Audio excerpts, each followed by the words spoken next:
So good evening everyone and welcome to the second session for tax.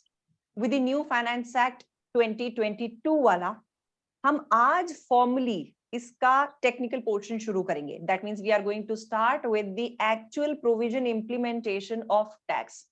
इस वाली class से आपको idea लग जाएगा कि टैक्स में क्या होने वाला है और आपको मेरा पढ़ाया हुआ समझ में आने वाला है कि नहीं आने वाला है. How is this paper going to go?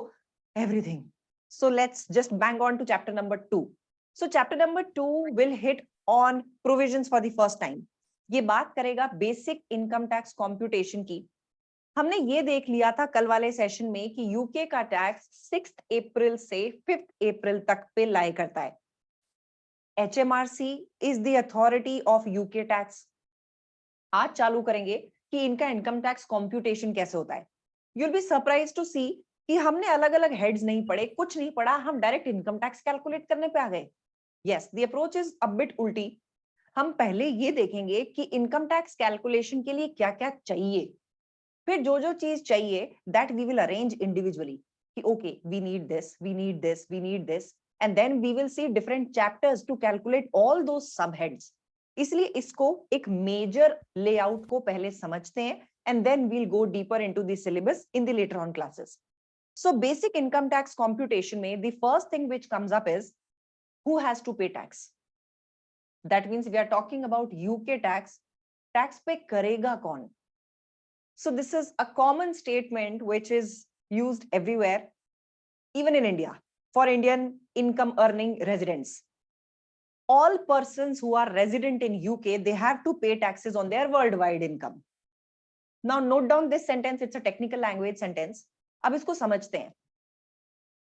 Someone who is a resident in UK, वो across the world कहीं से भी कमाई करे, he has to pay taxes in UK.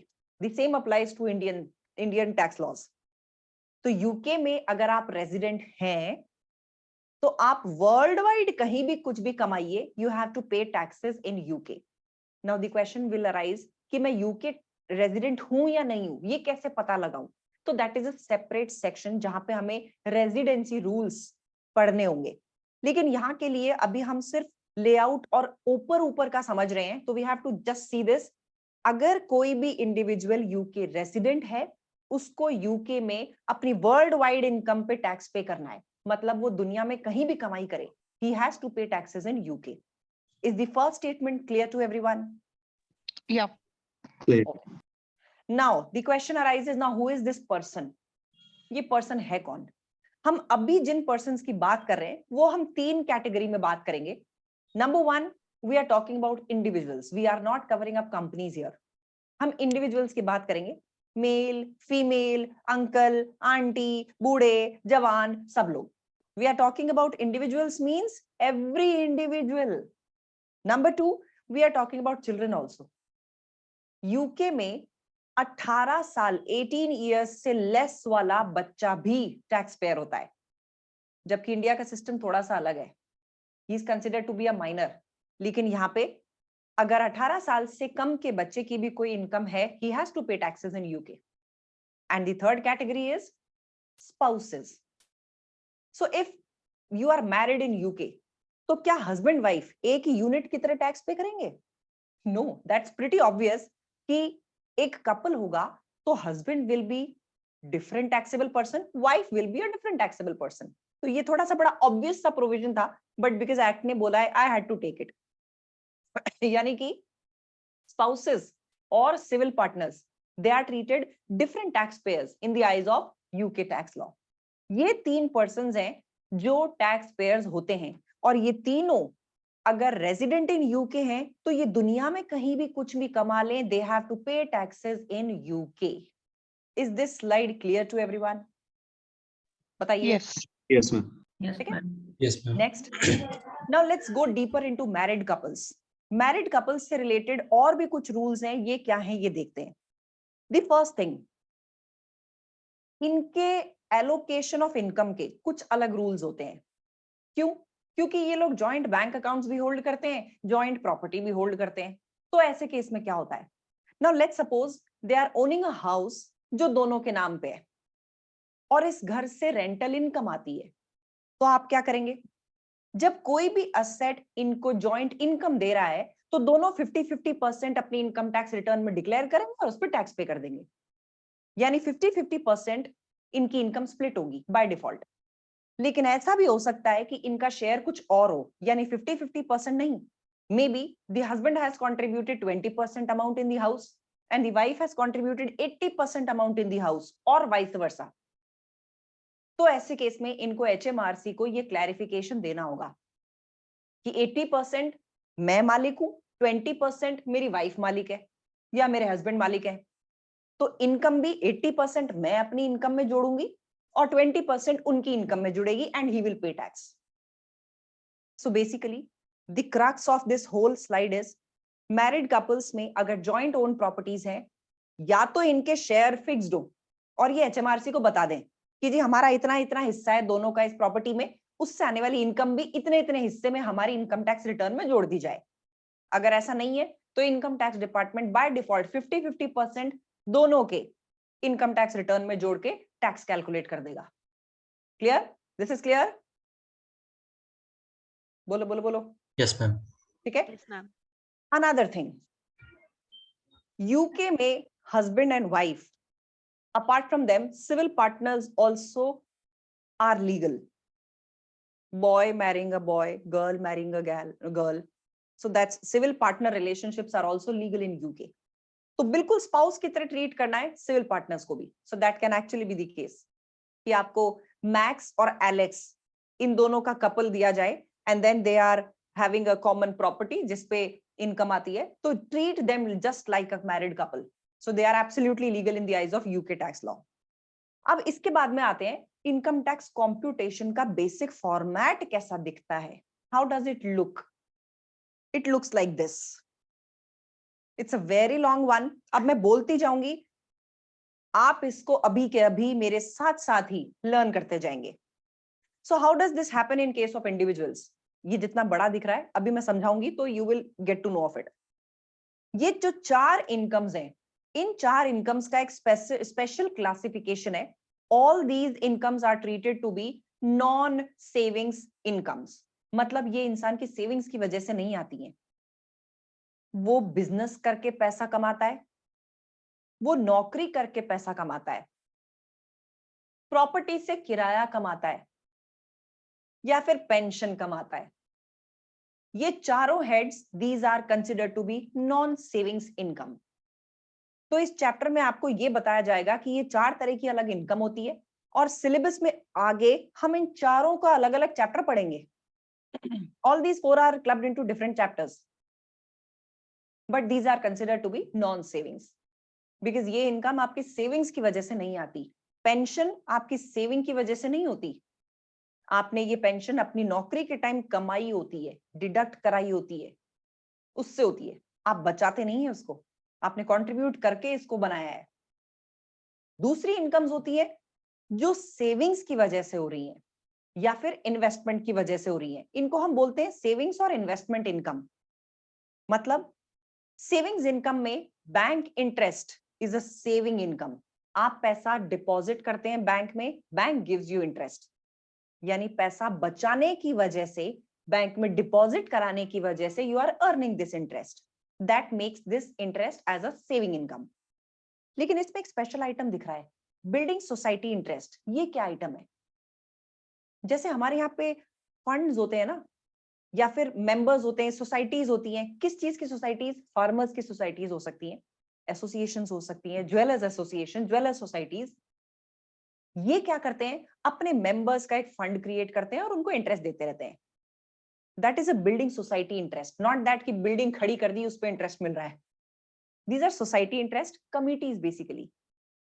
ये भी आपके पैसा जमा कराने पे आपको इंटरेस्ट मिलने वाली इनकम होती है। That means that is why it is savings income.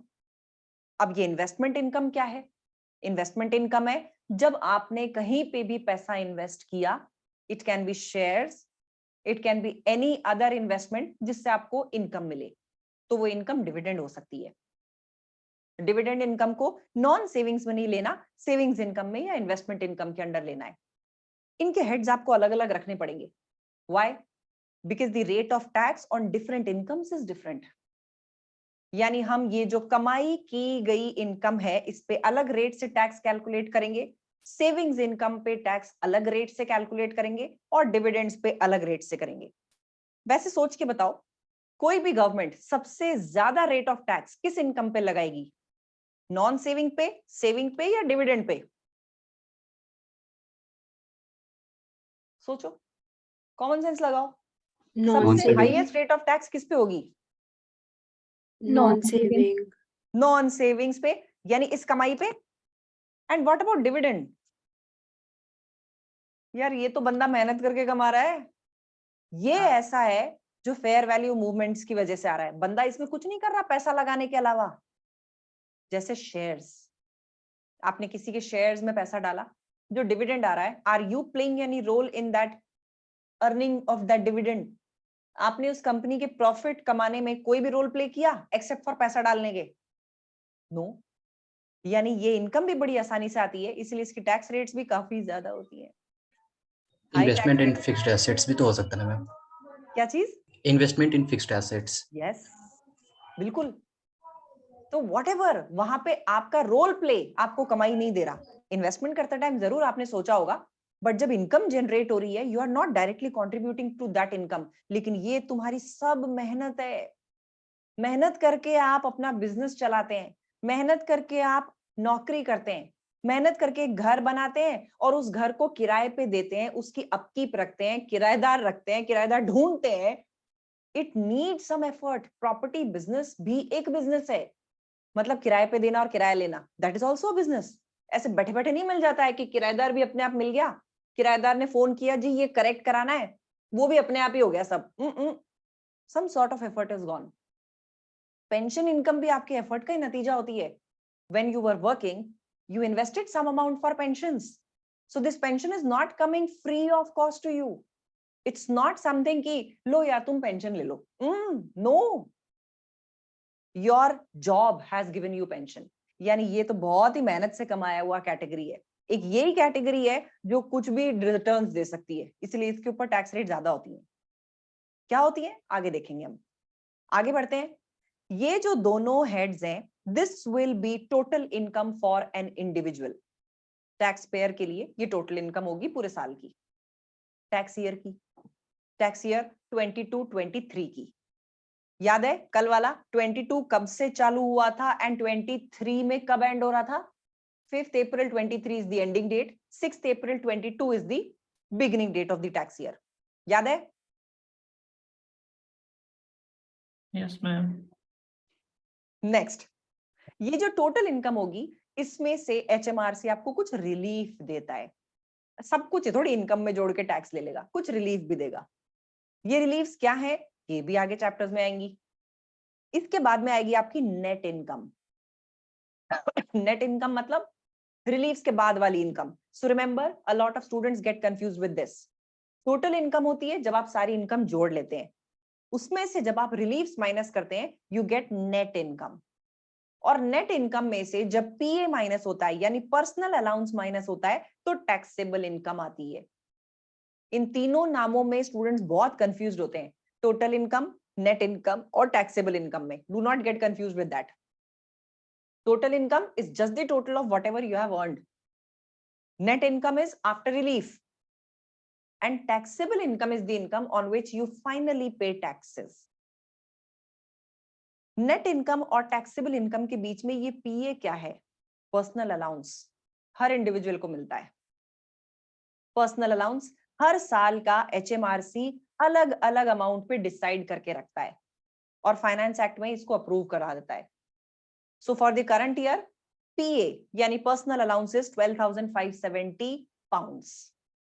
मैंने राहुल को भी बोला था और जो भी टैक्स के स्टूडेंट्स ग्रुप पे हैं उनसे एक डॉक्यूमेंट शेयर किया था। Yes ma'am. उसको खोल लो, just see that document.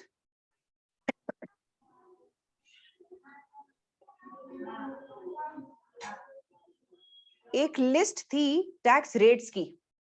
So the best part is कि ये जितने सारे अमाउंट्स अभी आपको दिख रहे हैं ये सारे के सारे you are not suppose to learn, but unfortunately what will happen is आप इनको इतना प्रैक्टिस करेंगे कि आपको ये वैसे ही लर्न हो जाएंगे। बट स्टिल ये जो मैंने आपको लिस्ट भेजी है या राहुल को जो बोला था कि ये भेजना सबको, ये लिस्ट अब प्रिंट आउट लेके अपने टेबल के आगे चिपका लेना, if there is a wall in front of the table, या मैम फिर ये टेबल लिस्ट के हमको ऊपर। नहीं मिला, हाँ, ये मिले लिस्ट हमको नहीं मिला।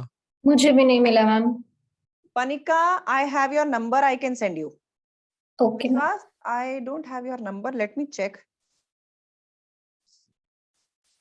Panika को तो मैं भेज देती हूँ. Panika, I have sent you. Thank you ma'am.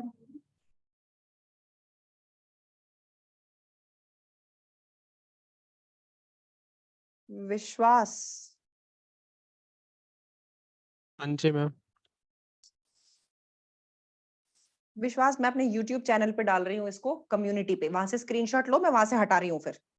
Just open my YouTube channel. हाँ एक second ma'am.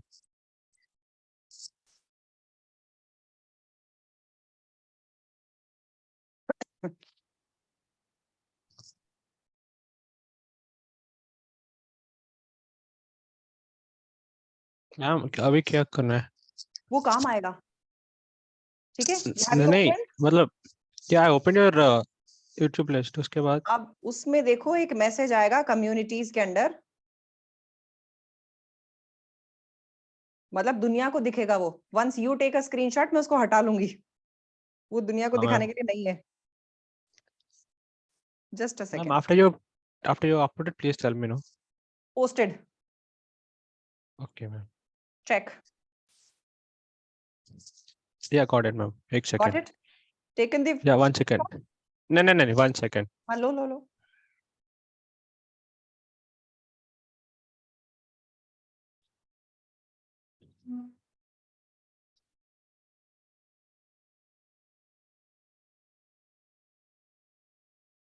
Ma'am done ma'am.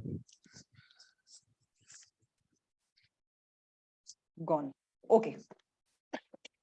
So what Thank is you. the intent of giving you that page is, this is something which you will get in the exam. यानी exam में आपको ये कुछ ऐसा सा ही दिखेगा. अब इसको देखने की आपको आदत डालनी है, क्योंकि इसमें बहुत सारी चीजें होंगी जो आपको लर्न करने से बच जाएंगी. Wherever you are studying, अपने टेबल के ऊपर इसी तरह का once you join, मैं आपको पूरी लिस्ट ऑफ दूंगी जो टैक्स रेट्स आपको एग्जाम में मिलती हैं, वो पूरी एक साथ फोटोकॉपी करा के प्रिंट आउट लेके just paste it on your table, so that whenever you are practicing questions, you can see those rates and amounts. अब इसमें देखो सबसे ऊपर ही ऊपर आपको इनकम टैक्स मिलता है, फिर उसके नीचे पर्सनल अलाउंस दिखता है, दिख रहा है? Yes. ठीक है. So this is 12,570. ये अमाउंट आपको एग्जाम में दिया होता है, विच इज मेंशन्ड हियर. ये तो अगर भूल जाओगे तो कोई दिक्कत नहीं है, लेकिन वैसे भूलोगे नहीं, क्योंकि इतने क्वेश्चंस प्रैक्टिस करोगे कि हर क्वेश्चन में ये लगेगा. सो 12,570, ये अमाउंट हर साल रिवाइज होता रहता है उनके फाइनेंस एक्ट के through. This is a standard amount which is given to all the individual tax payers. यानी ये स्टैंडर्ड है, यहां लगेगा ही लगेगा. और फिर जो टैक्सेबल इनकम आएगी, आप इसके ऊपर टैक्स पे करेंगे. That means this is the amount on which you will pay tax. Clear? समझ में आया? बताओ. Yes. ठीक है. Now the first exercise which you have to do, learn this complete format अभी के अभी. कैसे लर्न करोगे? सुनते जाओ. सबसे पहले नॉन सेविंग्स इनकम में you have to have 4 categories of incomes. 1 trading income, then employment income, then property income, and then pension income. ये चारों इनकम्स आएंगी नॉन सेविंग्स इनकम में.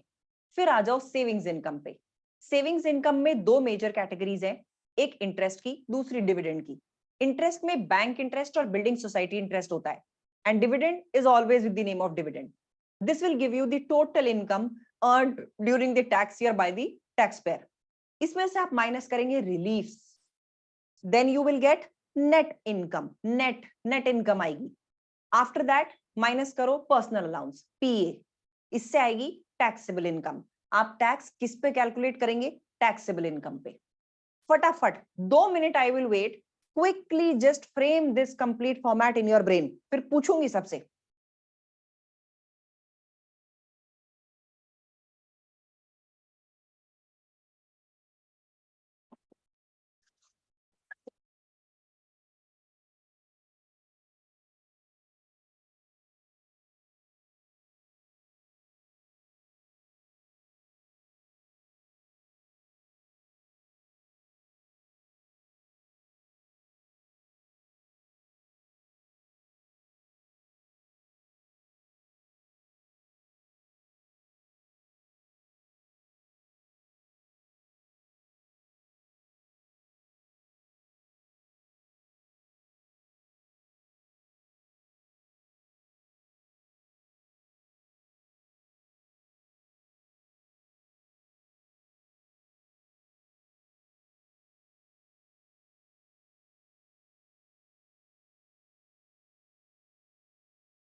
डन हो गया?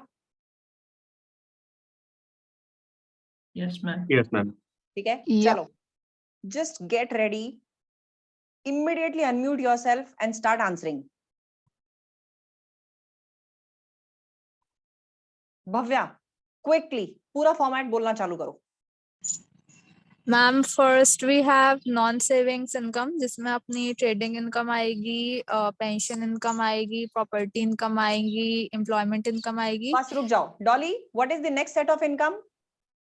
मैम सेविंग्स इनकम जिसमें आएगा building society interest, bank interest and dividends. Perfect. Next Ekta, ये total of these two incomes will be what? Total income.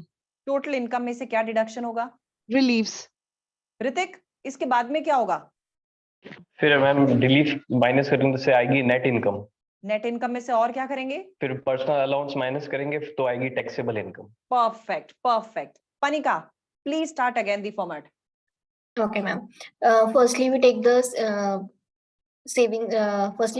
savings income जिसमें हमारी आती है employment income, pension income, savings नहीं, नॉन सेविंग्स इनकम. Non-savings. डरो नहीं, आराम से बोलो. non-savings उसमें आती है employment income, trading income, pension income and property income. बस रुक जाओ. एकता, नेक्स्ट. फिर आता है savings income.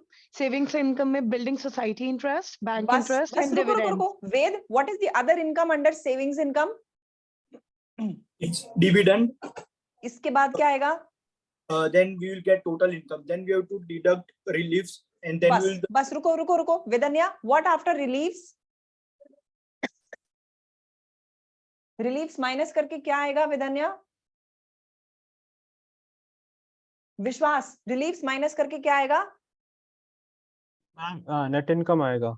नेट इनकम से पीए सेपरेट करेंगे तो टैक्सेबल इनकम आएगा. Perfect, perfect, impressive, impressive. ठीक है, सो जिनसे मैंने नहीं भी पूछा है बेटा बचोगे नहीं, आगे आगे पूछ लूंगी. पर यहाँ पे is this format absolutely in your minds now, because this is something which Lay's the basis of all the calculations आगे नाउ. ठीक है, इसमें किसी को कोई डाउट? No, ma'am. No. चलो No, अब ma'am. इसमें आगे बढ़ते हैं. थोड़ा सा पीए के बारे में और डिटेल में बात करते हैं. हम पर्सनल अलाउंस के लिए बोल रहे हैं. पर्सनल अलाउंस पे एक अलग चैप्टर नहीं बना हुआ है, थोड़ा सा यहीं पे उस पे डिटेल ले लेते हैं. देयर आर सर्टेन रूल्स जो पीए से रिलेटेड होते हैं. नंबर 1, अगर किसी साल में इनकम 12,570 से कम है, यानी लेट्स सपोज मेरी इनकम ही 10,000 है, पीए 12,570 है, यानी इस बार मेरा पीए 2570 का यूटिलाइज नहीं हो पाएगा. इसको अगले साल ले जाऊं? नो. अगर पीए सरप्लस है, आपकी इनकम कम है, आप उसको नेक्स्ट ईयर नहीं ले जा सकते हैं. ना ही आप अपनी इनकम को नेगेटिव कर सकते हैं कि जी इस बार तो इनकम नहीं है, उल्टा लॉस हो गया है. PA is an allowance which makes your income zero. It can not take your income to the negative side. यानी डिपार्टमेंट से उल्टा रिफंड मत मांग लेना. पीए आपकी इनकम को जीरो कर सकता है ज्यादा से ज्यादा. अगर पीए बच जाता है, आप अगले साल उसको आगे नहीं ले जा सकते हैं. 12,570 है पीए. इसका मतलब जरूरी नहीं है कि पूरा यूज करना है, इनकम को नेगेटिव कर देना है. नेगेटिव नहीं करूं तो अगर मेरी इनकम 10,000 है तो 2570 को अगले साल पे ले जाऊं कि अगले साल का 12,570 प्लस ये 2570 का पीए बना के यूज कर लूंगा. No no no no no, that's not possible. यानी वो उसी साल के लिए होता है और मैक्सिमम आपकी इनकम को निल कर सकता है, उससे ज्यादा कुछ नहीं कर सकता. Is this point clear to everyone? बोलो बोलो बोलो. Yes, ma'am. ठीक है. नेक्स्ट थिंग, अगर आपकी इनकम में कैपिटल गेन्स हैं तो कैपिटल गेन को कम करने के लिए पीए यूज नहीं हो सकता. इस पूरे फॉर्मेट में हमने कहीं कैपिटल गेन नहीं देखा ना, यानी पीए कैपिटल गेन पे मिलता ही नहीं है. कैपिटल गेन पे आपको डायरेक्ट टैक्स पे करना होता है. ऑब्वियसली उसमें कुछ रिलीज होती है, लेकिन पीए नहीं एडजस्ट हो सकता कैपिटल गेन में से. नेक्स्ट, क्या मेरा बचा हुआ पीए मैं अपने स्पाउस को ट्रांसफर कर सकती हूँ? कर सकते हैं. उसके लिए कुछ प्रोविजन है, लेकिन वो आगे वाली स्लाइड्स में आएगा. यानी पीए ट्रांसफरेबल होता है. तो इन 3 रूल्स को ऊपर ऊपर से थोड़ा सा ध्यान रखना, वैसे करते करते आपको ये प्रैक्टिस में आ जाएंगे. अब सबसे बड़ी बात, अगर मेरे पास तीनों इनकम्स हैं, यानी मेरे पास नॉन सेविंग इनकम भी है, सेविंग इनकम भी है और डिविडेंड इनकम भी है, पीए जो 12,570 है, इसको पहले किस पे सेट ऑफ करूं? डिविडेंड इनकम पे सेट ऑफ कर दूं, सबसे ज्यादा टैक्स रेट इसी पे ही है, डिविडेंड इनकम को कम कर देती हूँ। ये ऑर्डर आप डिसाइड नहीं करेंगे, ऑलरेडी लॉ ने इसका ऑर्डर डिसाइड कर दिया। पीए सबसे पहले सेट ऑफ किया जाएगा नॉन सेविंग्स इनकम को कम करने के लिए, फिर अगर कुछ बच जाएगा तो आप इससे सेविंग्स इनकम कम करेंगे, फिर भी कुछ बच जाएगा तो डिविडेंड इनकम कम करेंगे। छोटा सा एग्जांपल लेके समझाती हूँ ये मैं कहना क्या चाह रही हूँ। लेट्स सपोज आपकी जो इनकम है, नेट इनकम की बात करती हूँ, जिसमें से पीए लेस होगा। नॉन सेविंग्स इनकम है आपकी 10,000 की, सेविंग्स इनकम है 2,000 की, और डिविडेंड इनकम है 5,000 की। So somebody can act very smart और बोल सकता है कि यार डिविडेंड इनकम पे सबसे ज्यादा टैक्स लगता है, तो मैं 12,570 में से 5,000 का पीए यहां यूज कर देता हूं, बाकी जो बचा हुआ होगा वो इन पे डाल दूंगा, नॉन सेविंग्स पे और सेविंग्स पे। तो डिपार्टमेंट ने क्लैरिफाई कर दिया, sorry sir, you can not do that, there is a sequence in which you have to use the PA.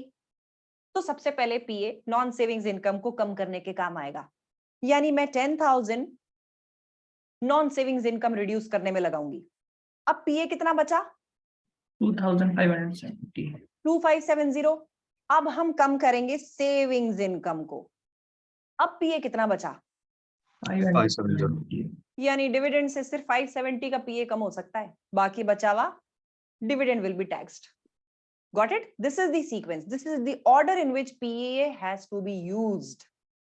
तो ये भी आपको क्वेश्चंस की प्रैक्टिस करते करते आदत लग जाएगी, लेकिन कॉन्सेप्ट समझ में आया है क्या? बताओ। Yes. ठीक है, चलिए अब एक ऐसा प्रोविजन आता है विच और- is very crucial. Yes please बोलो। मैम वो जो फॉर्मेट पता है ना मैम आपने, उसमें तो पीए तो लास्ट में आ रहा ना मैम, यस, तो that means whatever is the format that is not exactly the format that we use for. So I will tell you actually, अभी हम जब क्वेश्चंस करेंगे ना तो हम non savings income, dividend income ऐसे लेंगे और एक इधर टोटल का कॉलम बनाएंगे और यहाँ पे भी लिखेंगे non savings income, dividend income, this will give me total income. हम ऐसा क्यों करेंगे? क्योंकि जब हम इनकी टैक्स कैलकुलेट करने लगेंगे ना, इनकी रेट सबकी अलग अलग होगी। अगर हम यहाँ पे टोटल इनकम ले लेंगे तो हम बाइफरकेट ही नहीं कर पाएंगे कि इसमें कितनी नॉन सेविंग इनकम है, कितनी सेविंग इनकम है और कितनी डिविडेंड इनकम है, तो इस पे अलग अलग रेट से टैक्स लगेगा कैसे? इसलिए हम इस फॉर्मेट को हॉरिजॉन्टली और वर्टिकली सेग्रीगेट करेंगे, लेकिन मेजर हेड्स यही रहेंगे। ठीक है, इसको और डिटेल्ड फॉर्मेट बनाएंगे, but we clearly spelled out non saving income कितनी है, हमें पता है ना, सेविंग इनकम कितनी है हमें पता है ना, डिविडेंड इनकम कितनी है, फिर टोटल लेके उसमें से पीए एडजस्ट करेंगे। So this is the basic format जो अभी आपको दिखा था, this is the detailed format जो भी आगे आएगा। Okay, clear? हाँ मैम। चलो अब बात करते हैं पीए के साथ अटैच्ड एक खास बात की। ये क्या खास बात है? ये खास बात ये है कि पीए अमीर आदमियों के लिए नहीं है, और वैसे भी यार देखो बनता भी नहीं है, जिनकी इनकम बहुत ज्यादा है उनको काहे का पीए, यानी पीए रिड्यूस होने का एक प्रोविजन है। पीए कई लोगों के केस में 0 भी हो सकता है, इसका प्रोविजन क्या है वो देख लेते हैं। पीए का रिडक्शन होता है उन केसेस में जहां पे इंडिविजुअल्स की adjusted net income 1 lakh pound से ज्यादा है, बेसिकली अमीर आदमी है जी। Adjusted net income if it is more than 1 lakh pounds तो आपका पीए कम हो जाएगा। नाउ द क्वेश्चन अराइजेस, अब ये एडजस्टेड नेट इनकम क्या है? Welcome to act, welcome to tax. अब एडजस्टेड नेट इनकम पता करो ये क्या है। तो एडजस्टेड नेट इनकम आपको कैलकुलेट करनी होगी रफ में। कैसे कैलकुलेट करेंगे? जो आपने नेट इनकम निकाली, ये नेट इनकम क्या थी? टोटल इनकम माइनस रिलीव्स, याद है? Yes, ma'am. Total income minus relieves. ये जो नेट इनकम है इसमें से 2 अमाउंट माइनस करो।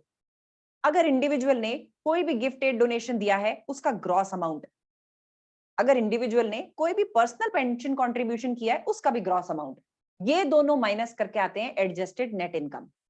अब अगर ये adjusted net income 1 lakh pound से ऊपर है तो इसका पीए 12,570 नहीं होगा, कम हो जाएगा। क्या ये बात यहां तक समझ में आई? यहां तक एक बार पूरा बोलती हूं, वापस से सुनना। हर इंडिविजुअल को मैंने बोला था अभी पीए मिलेगा 12,570, लेकिन अब हम इसमें और अंदर डीपर घुस रहे हैं, तो हर इंडिविजुअल को मिलेगा तो सही, लेकिन कईयों को 0 पीए मिलेगा। ये कई लोग कौन है? जिनकी इनकम बहुत ज्यादा है। कौन सी इनकम बहुत ज्यादा है? Adjusted net income. अगर किसी भी इंडिविजुअल की adjusted net income 1 lakh pound से ज्यादा है तो इसका जो पीए है that will get reduced. Now the question arises, ये एडजस्टेड नेट इनकम क्या है?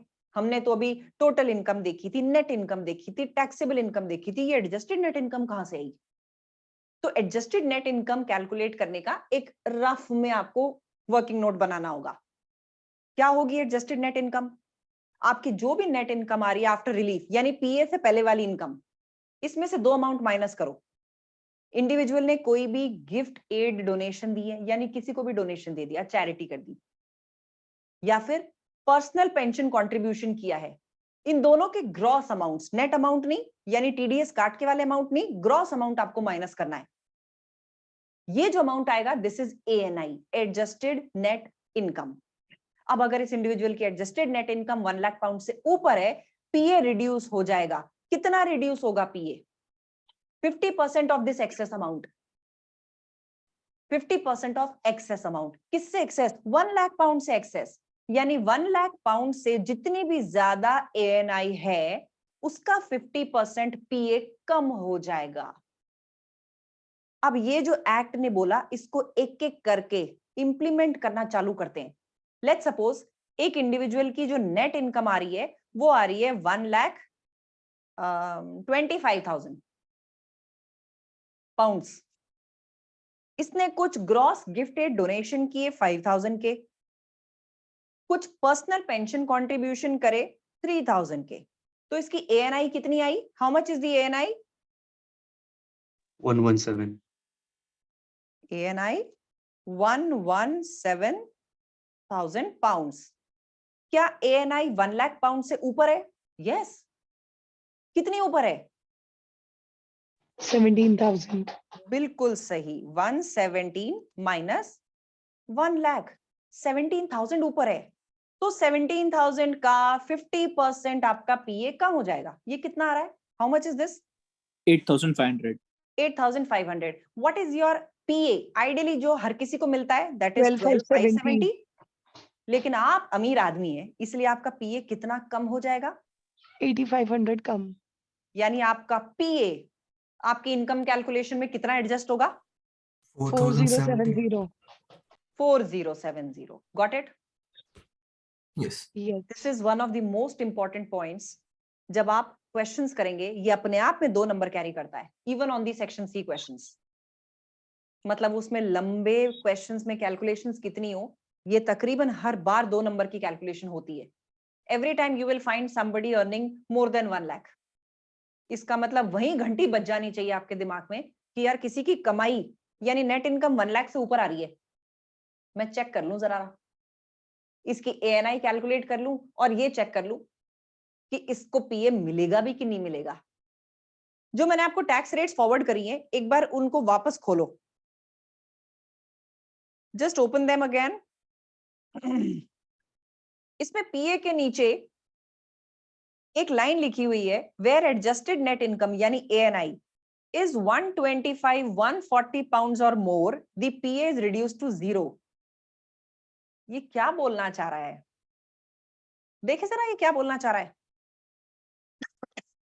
ये कह रहा है कि अगर एडजस्टेड इनकम किसी की 125, 140 या उससे ज्यादा है, यानी एडजस्टेड नेट इनकम पे लिखती हूं 125, 140 माइनस 1 लाख, एक्सेस कितना आता है?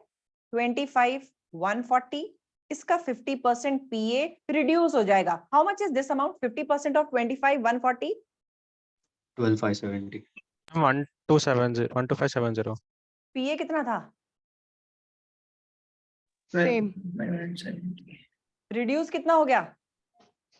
पूरा. यानी एलिजिबल Double. पीए कितना है? 0. 0. समझ गए? यानी ये लिमिट ऐसी है जो आपको दिमाग में घंटी बजा देगी।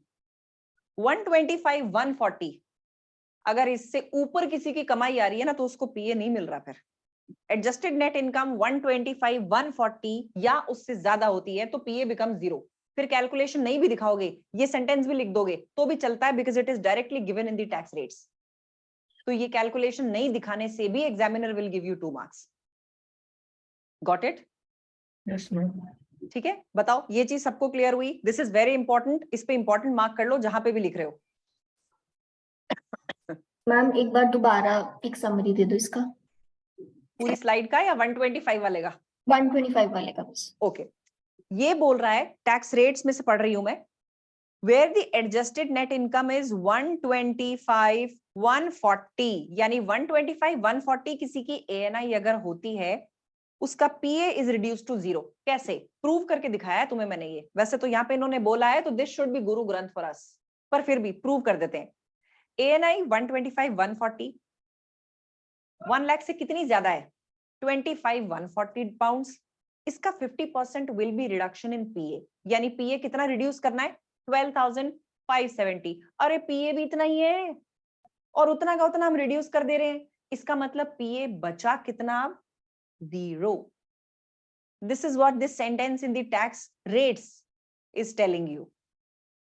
ठीक है, यानी एएनआई अगर कभी भी 125, 140 या उससे ऊपर निकल जाए तो ये कैलकुलेशन करने की जरूरत नहीं है, आप डायरेक्ट ये सेंटेंस उठा सकते हैं टैक्स रेट्स में से और वो लिख सकते हैं एग्जाम में कि इसको पीए मिलेगा ही नहीं। Why? Because his adjusted net income is 125, 140 और more than that. Okay, clear to everyone? Yes, ma'am.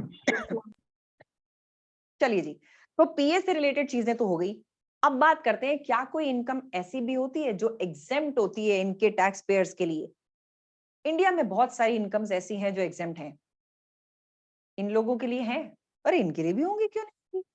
तो नंबर 1, जैसे हमारे इंडिया में प्राइम मिनिस्टर के कुछ सर्टिफिकेट्स होते हैं, इंदिरा विकास पत्र होते हैं, एफडी सर्टिफिकेट्स होते हैं, इसी तरह के वहां पे होते हैं national savings and investment certificates, जिनको NS&I सर्टिफिकेट्स बोलते हैं। इन पे जो भी आपको इंटरेस्ट मिलता है, इनकी इंटरेस्ट को कभी भी सेविंग्स इनकम में लिया नहीं जाता, दे आर एग्जेम्प्ट। एक तरह से सरकारी बॉन्ड्स हो गए, इसमें पैसा लगाओ और इससे जो भी कमाई हो वो एग्जेम्प्ट करा लो। तो ये आपको ध्यान रखना पड़ेगा, किसी इंडिविजुअल की इनकम में NS&I सर्टिफिकेट से इनकम आ सकती है, उस पर टैक्स मत लगा देना। It's not savings income, it's an exempt income. दूसरा, हमारे देश में अगर कोई भी लॉटरी लगती है या कोई कौन बनेगा करोड़पति जीत लेता है, उस पर टैक्स लग जाता है। बट यूके में गेमिंग हो चाहे लॉटरी हो, इनसे अगर कोई भी प्राइज जीता जाता है, that becomes N exempt income, उस पर टैक्स नहीं देते वो लोग। ठीक है, अच्छी बात है ना ये? बिल्कुल। नेक्स्ट, आईएसए अकाउंट पे आने वाली इनकम। ये आईएसए अकाउंट का रेफरेंस कल वाली क्लास में भी था, याद है? Yes ma'am. Individual saving account. Hindustani तो यहाँ भी पापी है, वो तो यहाँ पे भी जो इनकम कमाता है उस पर टैक्स पे करता है। लेकिन इन्होंने ये बोला कि आपके अगर इंडिविजुअल सेविंग्स अकाउंट से आपको कोई भी इनकम मिलती है, वो एग्जेम्प्ट है। You are not suppose to add that income to your savings income and pay tax on it. तो ये 3 कैटेगरीज ऑफ इनकम आपको हर क्वेश्चन में मिल जाएगी, तो उनमें घंटी बजनी चाहिए सीधा। थर्ड वाला दोबारा बताना। इंडिविजुअल सेविंग्स अकाउंट में अगर आपने पैसा डाला है, सेविंग्स अकाउंट है सिंपल, और उससे कोई भी इनकम आ रही है, क्या इनकम आएगी? इंटरेस्ट ही आएगा, इंटरेस्ट रिसीव होगा। Correct. That is exempt income. उसको सेविंग्स इनकम में मत जोड़ना और उस पर टैक्स मत पे कर देना। करेक्ट। बट इंडिया में वी डू इट। यस, हालांकि हम 10,000 तक की लिमिट पे नहीं देते, पर फिर भी बाकी पे तो देते ही हैं। इसके साथ भी कुछ रूल्स हैं, बट फिर भी मेजॉरिटी लोग इसको बेनिफिट उठाते हैं। ठीक है, तीनों फटाफट दिमाग में बैठा लो। NS&I सर्टिफिकेट्स की इनकम, लॉटरी और गेम से आने वाली इनकम, और ISA से आने वाली इनकम, ये तीनों इनकम्स एग्जेम्प्ट होती हैं। A tax payer is not supposed to pay taxes on these incomes. Ma'am, ये प्रीमियम बॉन्ड क्या है? कुछ तरह के इन्वेस्टमेंट बॉन्ड्स होते हैं, ये प्रीमियम बॉन्ड इनका नाम होता है। ओके। ठीक है, ये बॉन्ड्स में आप पैसा अगर लगाते हो तो आप इसमें जो भी कमाई करोगे टैक्स फ्री होगी। बेसिकली क्या है, HMRC ने इसकी लिस्ट बना रखी है कि ये जो बॉन्ड्स हैं इनके ऊपर आपकी income will be exempt income. तो प्रीमियम नेचर के ये बॉन्ड्स होते हैं। जैसे हमारे यहाँ पे भी ये सर्टिफाइड है कि कौन से फंड्स में आपका जो इन्वेस्टमेंट होगा और उससे आने वाली इनकम होगी, दैट विल बी एग्जेम्प्ट। ठीक है, ओके। चलिए आगे बढ़ते हैं, एक क्वेश्चन प्रैक्टिस करते हैं। Ethan received trading income of 1,10,000। 1,10,000 पे आते ही तुम्हारी घंटियां बजनी चाहिए दिमाग की। अब फटाफट you need to pick up paper and pen, ताकि मेरे साथ साथ तुम हाथ से करो इसको। फटाफट से पेन और पेपर या कॉपी ले आओ, कैलकुलेटर साथ लेके बैठो।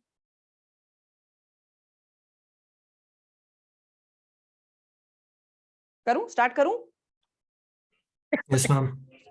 ओके, अच्छा, this question is coming from Kaplan की स्टडी टेक्स्ट, आपको ये आपकी बुक में मिल जाएगा। Ethan received trading income of 1,10,000 pounds in the tax year 22-23, आपका टैक्स ईयर है। He also made gift aid donations of 4,000 pounds gross, कुछ डोनेशंस भी किए। इसकी टैक्सेबल इनकम निकालनी है। बड़ा सिंपल सा क्वेश्चन है, ये दिया भी क्यों है? बेवजह तो कुछ कैप्लन देती नहीं है।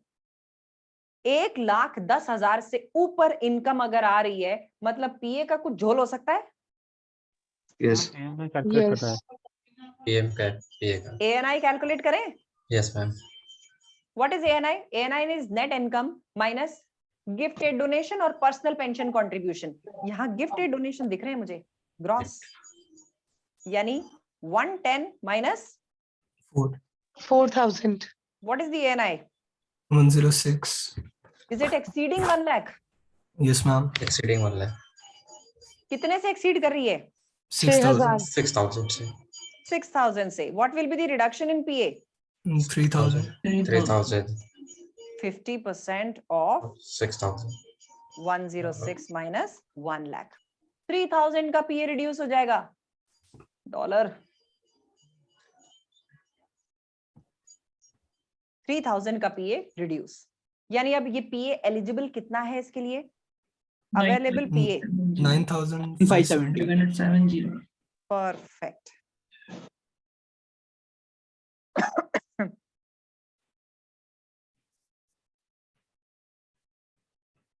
करेक्ट। अब इसने बोला भैया टैक्सेबल इनकम बता दो, तो सबसे पहले तो हम चलते हैं टोटल इनकम की तरफ। किसी और हेड में तो इसकी कोई इनकम है नहीं, सिर्फ और सिर्फ एक ट्रेडिंग इनकम है, तो टोटल इनकम भी कितनी आएगी? 110। एक जीरो ज्यादा हो गया, तो मैं सबसे पहले तो मुझे हिसाब से लिखना चाहिए trading income non savings income के हेड के अंडर। करेक्ट, और कोई इनकम है नहीं, तो trading income becomes the total income. Total income में से हम क्या माइनस करते हैं? रिलीफ। यहां पे आई एम अज्यूमिंग कि हमें कोई रिलीफ नहीं मिली है, क्योंकि मैंने रिलीफ आपको पढ़ाई भी नहीं है, इसलिए एक बार रिलीफ्स में नहीं घुसेंगे। 0। This will give net income या taxable income? Net income. Net income. Net income. Net income 110 की नेट इनकम आ गई। इसके बाद में personal allowance personal allowance deduct 9570 12,570 कर दूं? 9570 9570 9570। What is the taxable income now? 1,00,430 1,04,30 4 00 ma'am ma'am 1,00,430 1,04,30। Okay. Yes.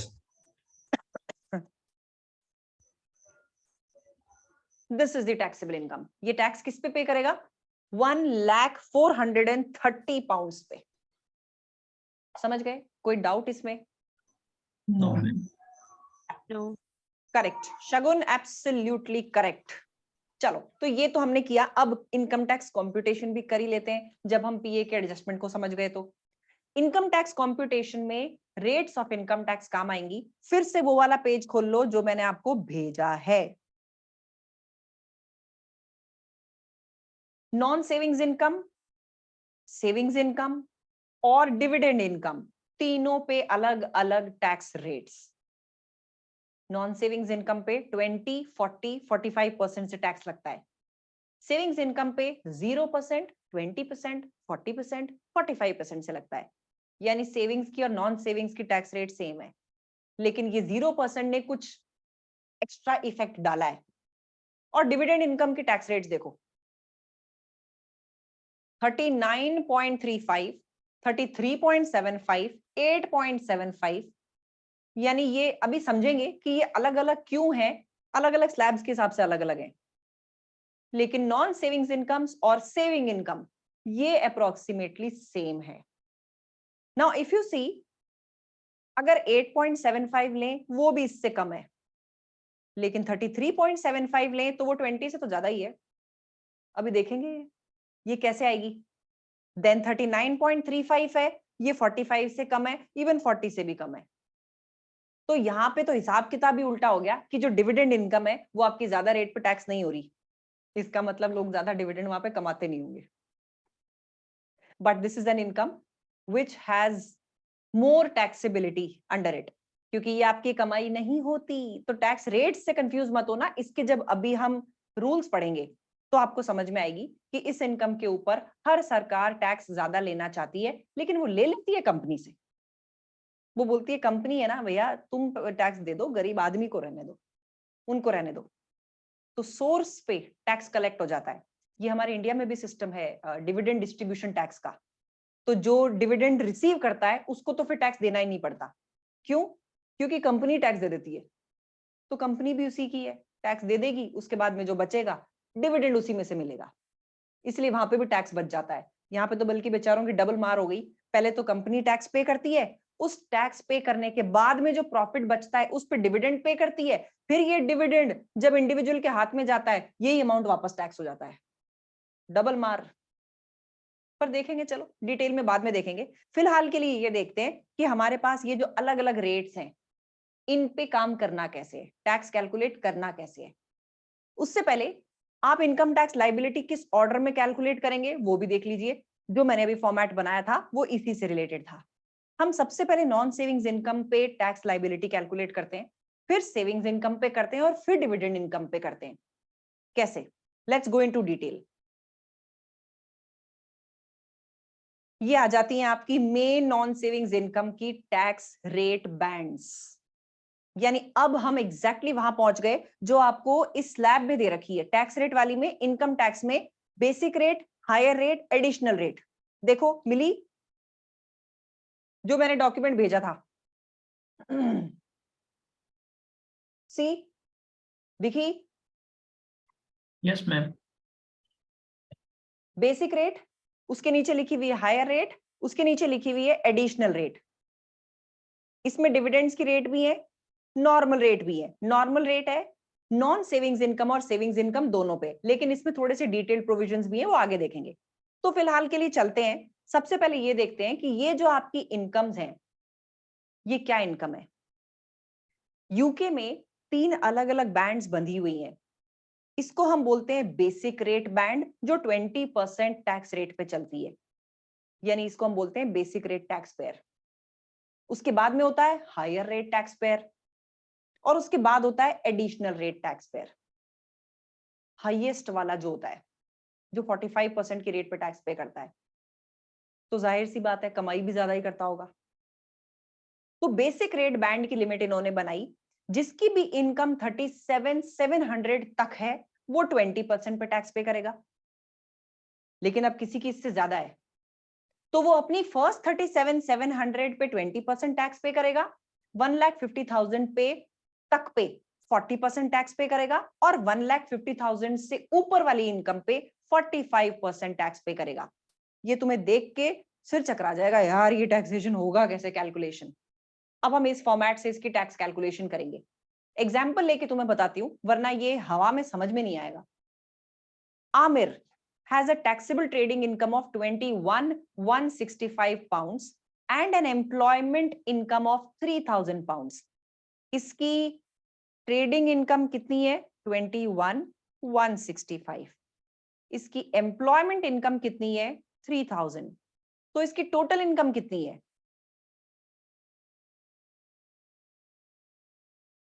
24,165।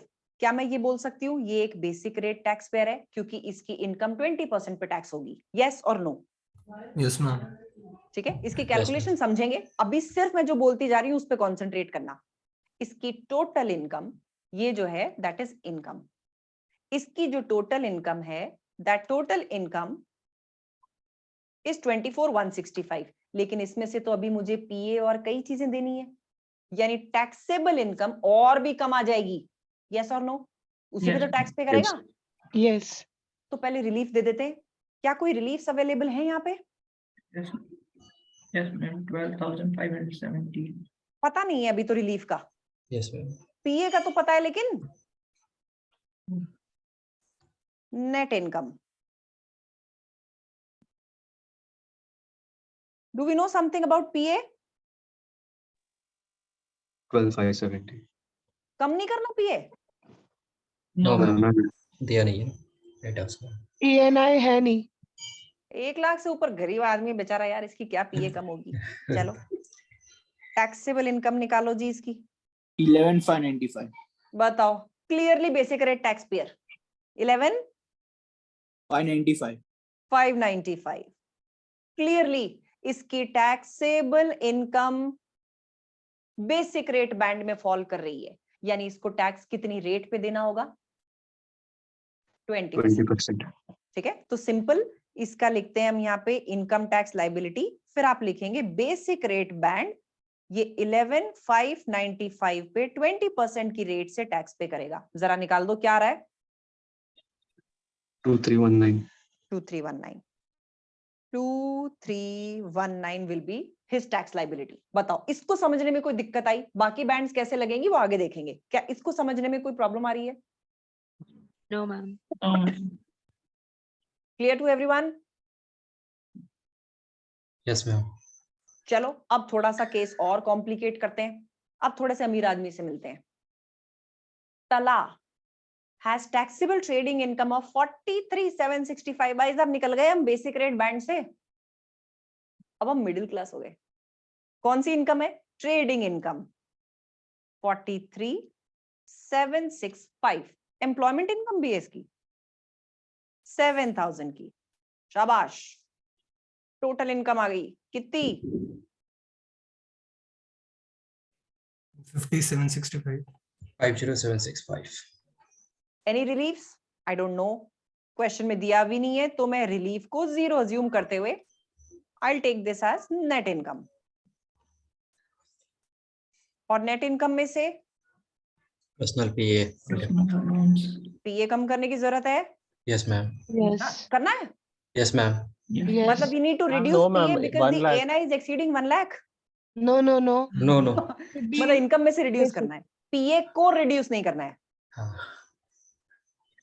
What is the taxable income? 38,195। 38,195। अब देखो, अब मजा आएगा। अब ध्यान से एक्ट को रीड करना समझते हैं।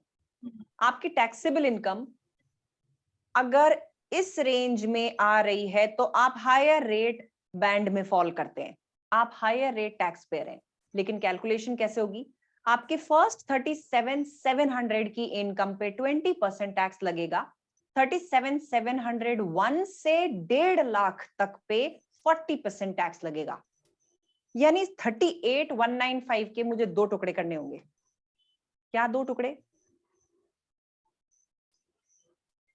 First half will be 37,700 and second half will be the remaining balance. Perfect. Basic rate band का 37,700 का अमाउंट जो 20% पे टैक्स होगा, और हायर रेट बैंड में इसका कितना अमाउंट फॉल करेगा? 495. Total income 495. 195। कितना आ रहा है? 495. 495. 495 का अमाउंट हायर रेट बैंड में चला जाएगा, which will be taxed 40. at 40. निकालो जी, दोनों का टैक्स निकालो and take a total of it. 37,700 का 20%। 7,540. 7540 मैम फर्स्ट वन। 7540 ये 20% वाला है ना? Yes ma'am. Yes, ma'am. ठीक है। Ma'am, total आ रहा है 7738। 198. 50% का 198। 198 आएगा। 198। समझ गए? That means Yeah. फर्स्ट 7,700 पे 20% टैक्स लगेगा, उसके बाद जो इनकम 1,50,000 तक उसने कमाई है उस पे 40% लगेगा, और 1,50,000 से भी ऊपर कमाई है तो 1,50,000 के ऊपर वाली पे 45% लगेगा। समझ गए? Is this calculation clear? Yes. Yes, ma'am. अब अमीर आदमी को भी ले लेते हैं. Now Thomas has taxable income, trading income basically, of 1,35,000 pounds and employment income of 33,680. वाह वाह वाह वाह वाह. ये तुम लोगों जैसा बंदा है, कोई वहां यूके पहुंचा है and then he has been working since last 7-8 years और अब इनकम ट्रेडिंग इनकम आ गई है 135,000 पाउंड्स की, एम्प्लॉयमेंट इनकम 33,680 पाउंड्स की. बताइए जी. अच्छा, रिलीफ मुझे यहाँ पे भी नहीं दिख रही, मैं रिलीफ माइनस करके direct Yes, net ma'am. Income लिख रही हूँ इसको. Okay, ma'am. How much is this? 1 lakh 168. Yes, ma'am. 680. 168,680 minus PA कर दो जी फटाफट. Ma'am, no PA. No PA, why? Ma'am, Ma'am, its it's income is greater than- exceeding. more It's exceeding from Yes, 1 lakh. it's greater than 1 lakh. Rather the ANI 125,140. Calculation में ANI is net more, in- more मतलब वो 125 से ज्यादा है ma'am, Yes, 168 है. 125, 140 वाला. तो even if you do Exactly. that वो जीरो आएगा. बिल्कुल. तो आप ये स्टेटमेंट लिखेंगे. ठीक है. दूसरा, इसमें ना तो ग्रॉस गिफ्ट एड डोनेशन है, ना इसने कोई पर्सनल पेंशन कंट्रीब्यूशन किया, तो एएनआई नेट इनकम से कम होएगी ही नहीं, माइनस करने को कुछ है ही नहीं, यानी एएनआई विल बी 168,680. तो ये तो 125 वाला जो अमाउंट था तुम्हारा उससे तो बहुत ज्यादा है. पीए तो मिलना ही नहीं है इस केस में. Just write one liner statement and conclude कि no PA for this assessee. ठीक है. This tax pair. मैम, ये जो 1 लाख वाला बेंचमार्क होता है वो टोटल इनकम होती है या फिर नेट इनकम बोलते हैं उसे? Adjusted net income. If the adjusted net income is more than 1 lakh pounds, then PA is reduced. तो adjusted net income calculate करो. Adjusted net income क्या थी? Net income minus these two amounts. These two amounts are zero in this case. ठीक है? Correct. चलो, इसका मतलब taxable income तो भयानक है साहब. Taxable income is more then 1,50,000. ये कौन सा टैक्स पेयर हुआ? 45 वाला additional rate Additional band. Additional rate tax pair. इसका नाम ही होगा एडिशनल रेट टैक्स पेयर. अब इसकी टैक्स कैलकुलेशन बड़ी इंटरेस्टिंग होने वाली है, देखते चलना. Basic rate band, higher rate band और एडिशनल रेट बैंड, तीनों से कैलकुलेशन होगी इसकी. सबसे पहले तो 37,700 की इसकी इनकम को हम 20% पे टैक्स करेंगे. यस और नो? Yes. अब इसकी 1,50,000 से भी ऊपर जा रही है, लेकिन 37,701 से 1,50,000 का जो अमाउंट है that will be taxed eight 40%. How do I calculate that? 1,50,000 minus 37,700 कर दें. It's around 1,30,000. सही है मैम. जीरो ज्यादा हो गए. हाँ, ओके, हाँ. This will be taxed eight 40%.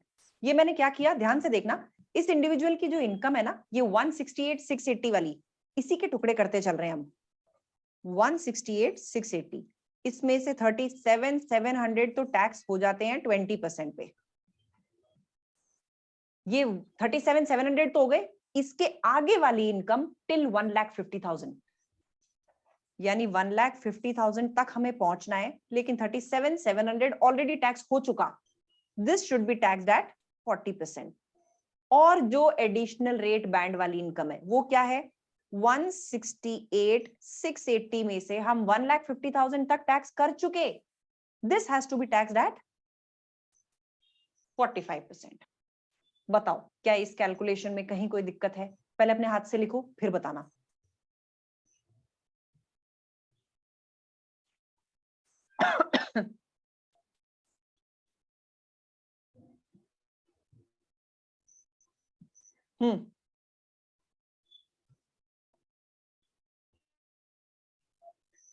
Shagun, taxable income नहीं, टैक्स आएगा ये 60,866. Oh, yes, ma'am. 60,866. बाकी लोग प्लीज कंफर्म कर दो if this is the total tax. Yes ma'am, correct ma'am. ठीक है, करेक्ट. बताओ, ये कैलकुलेशन समझ में आई? 1,68,680 को we have to tax in 3 different phases. First phase basic rate band का 37,700 तक पे 20% लगा दो, फिर 37,700 के बाद की इनकम टिल 150 तक इस पे टैक्स लगाओ 40% का, और 150 से ऊपर जितनी भी इनकम है उस पे टैक्स लगा दो 45% का. करेक्ट? बताओ बताओ बताओ बताओ. हाँ ना बोलो, क्योंकि अभी टेस्ट का Correct, क्वेश्चन ma'am. देने वाली हूँ. Yes, Okay, then I'll take it as yes. अब सुनो. Now I'm giving you one case. Amex की बात करते हैं. इसकी इनकम है, let's suppose प्रॉपर्टी इनकम है 55,600 की, और इसकी ट्रेडिंग इनकम है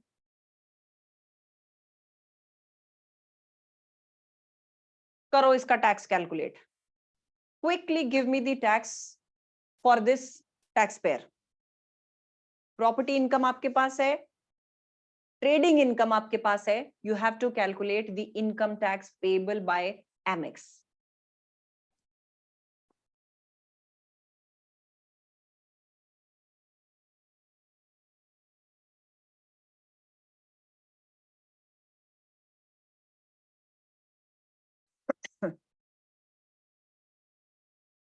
मैम पिछले क्वेश्चन का आंसर क्या था? मेरा नेटवर्क चला गया था.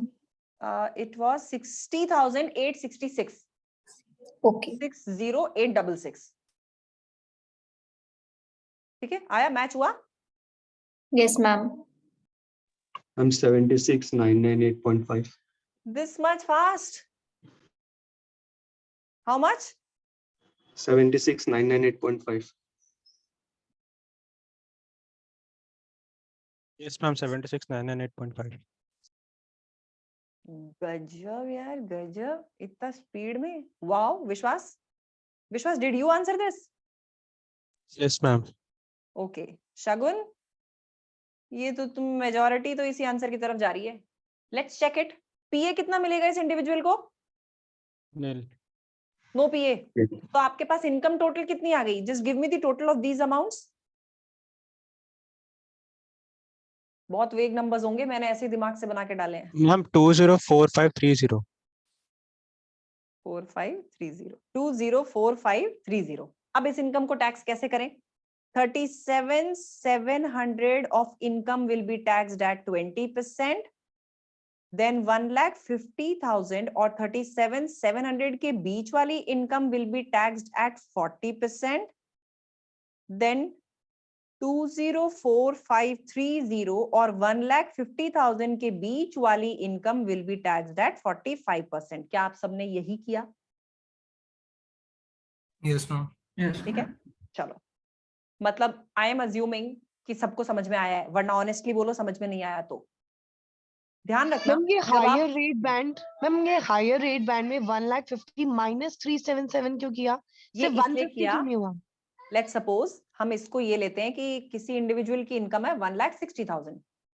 इस 160 में से पहले तो आप 37,700 की इनकम पे 20% टैक्स लगा देते हैं, राइट? उसके बाद में यहां से 150 तक की इनकम पे टैक्स लगेगा 40% का. अगर आप 150 पे लगा देंगे ना तो वो वापस से 1 से चालू हो जाएगा. आपने एक बार 1 से 37,700 पे 20% टैक्स ले लिया ना, अगर वापस से 150 लगाओगे तो वो वापस से 1 से आ जाएगा. Getting the point? The idea behind making this law is 37,700 के बाद वाली इनकम टिल 1,50,000 आपको 40% पे टैक्स करनी है, यानी 37,700 से ऊपर और 150 तक की. इसलिए इन दोनों का डिफरेंस लेंगे तब Okay. इसके बीच वाला अमाउंट आएगा. Okay okay. ठीक है? हाँ जी, क्लियर टू एवरीवन? बोलो. Yes, ma'am. चलो, गुड.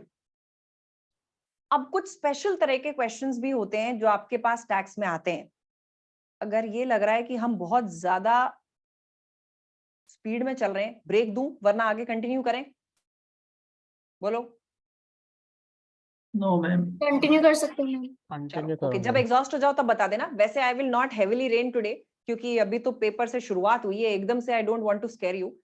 अब रिडक्शन ऑफ पीए के ऊपर कुछ स्पेशल तरह के क्वेश्चंस भी हैं। ये क्वेश्चंस कुछ आपकी टैक्स एडवाइजरी से रिलेटेड हैं। कैसे? और ये नई कैटेगरी के क्वेश्चंस आजकल एग्जाम्स में आते भी हैं, तो ध्यान से देखना। Fernanda is employed on an annual salary of 1 lakh pounds in the tax year 22-23. पूरे साल की सैलरी कितनी है इसकी? 1 लाख पाउंड्स की। How much additional income tax would Fernanda have paid if in addition to her annual salary she had received a taxable performance bonus of 25,140 during the tax year 22-23? क्या question की requirement समझ में आई? Question पूछना क्या चाह रहा है? Ma'am ANI calculate करनी है। मैं पहले एक बार ब्रीफ करती हूँ। जब भी एडिशनल इनकम टैक्स क्वेश्चन पूछे, वो आपसे ये पूछना चाह रहा है अभी वो कितना टैक्स पे करती है वर्सेस वो नए सिस्टम में क्या टैक्स पे करेगी, यही पूछ रहा है। ठीक है। अगर अभी वो सिर्फ सैलरी ही ड्रॉ करती है, बोनस को एक बार छोड़ देते हैं because bonus is the new situation. Question ये पूछ रहा है कि एडिशनल टैक्स कितना पे करेगी अगर बोनस कमाने लग जाएगी। तो अभी बोनस नहीं कमाती ना। पहले तो अभी की सिचुएशन पे पता करते हैं कि ये अभी की सिचुएशन में टैक्स कितना पे करती है। जरा निकाल सकते हैं हम। इसको लिखते हैं एग्जिस्टिंग सिचुएशन।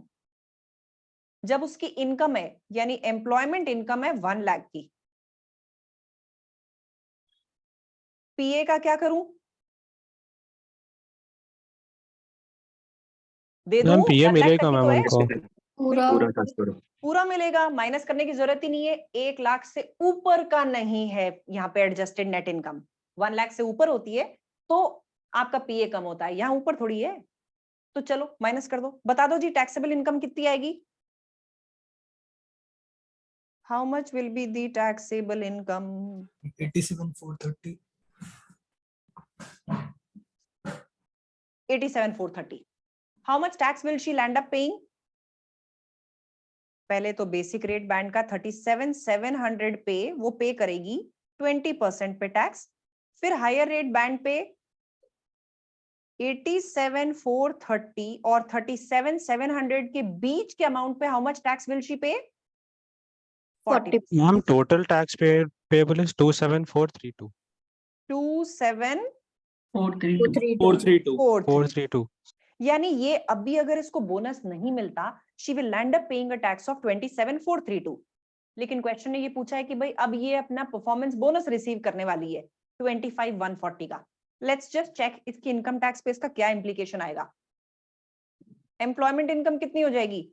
1 लाख तो पहले से मिल रही है प्लस बोनस और मिलेगा 25,140 का। इसका PA नहीं मिलेगा। ये गया एग्जैक्ट अमाउंट देखो। तो इसकी ये इनकम आ रही है, इसमें से लेस अगर हम पीए करेंगे, नीचे नोट डाल देना, PA will be 0. What will be the taxable income for her? 125,140. निकालो जरा इसका इनकम टैक्स।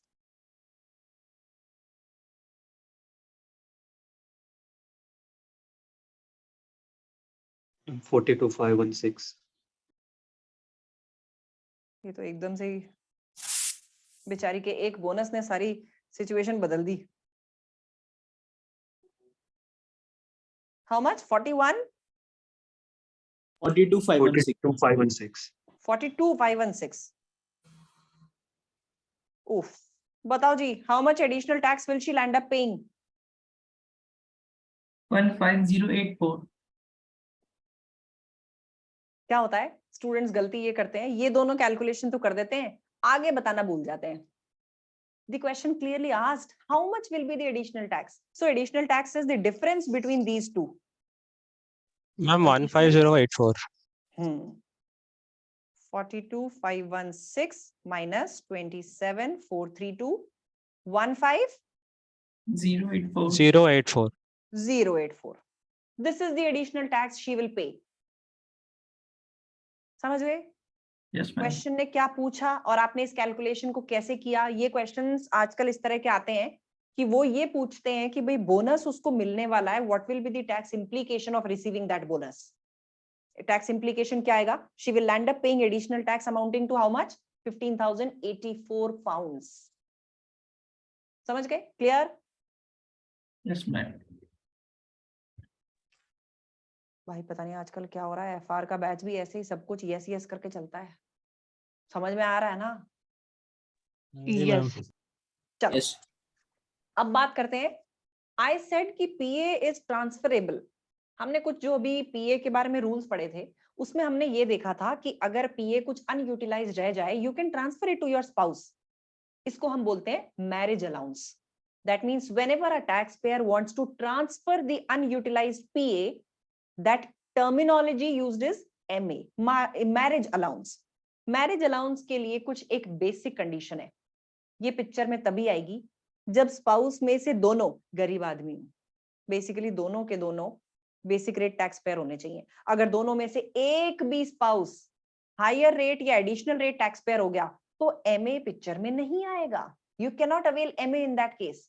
यानी एक स्पाउस दूसरे स्पाउस को अपना पीए नहीं दे सकता। So understand this condition clearly. MA यानी कि पीए ट्रांसफर को तभी, स्पाउस को ट्रांसफर तभी किया जा सकता है जब दोनों के दोनों बेसिक रेट टैक्स पेयर हो, यानी दोनों में से कोई भी हायर रेट टैक्स पेयर या एडिशनल रेट टैक्स पेयर ना हो।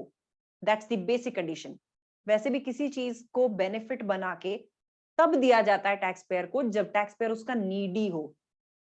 हमें भी तो सिलेंडर की वो क्या मिल रही थी, सब्सिडी। Yes ma'am. छूट गई ना सब्सिडी वापस अब। यस। तो यहाँ पे भी वही चक्कर है। अब एमए है कितना, आपका जो भी पीए है उसका 10% आप ट्रांसफर कर सकते हैं, ना उससे ज्यादा ना उससे कम। आपका पीए है कितना 12,570, इसका 10% कितना आएगा 1257। एचएमआरसी ने बोला आप 1260 ट्रांसफर कर दो। ना 1260 से कम ट्रांसफर हो सकता है ना इससे ज्यादा ट्रांसफर हो सकता है। दैट मीन्स आप अपने स्पाउस को अगर पीए देना चाहते हैं 1260 ही दे सकते हैं, उससे ज्यादा नहीं दे सकते। This is a fixed amount.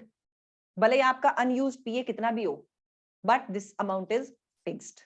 तो पहली चीज ये ध्यान रखनी है, कम या ज्यादा अमाउंट अपने स्पाउस को नहीं दिया जा सकता। नाउ द क्वेश्चन अराइजेस, दें कैसे? इसको देने का भी एक तरीका है। आपने ये डिसाइड कर लिया है जी मैं अपना एमए अपनी वाइफ को दूंगा, तो कैसे दोगे आप? जो स्पाउस दे रहा है वो अपने पीए को 1260 से कम कर देगा। यानी कि यहां पे ये हस्बैंड दे रहा है, इसका पीए अब कितना बचेगा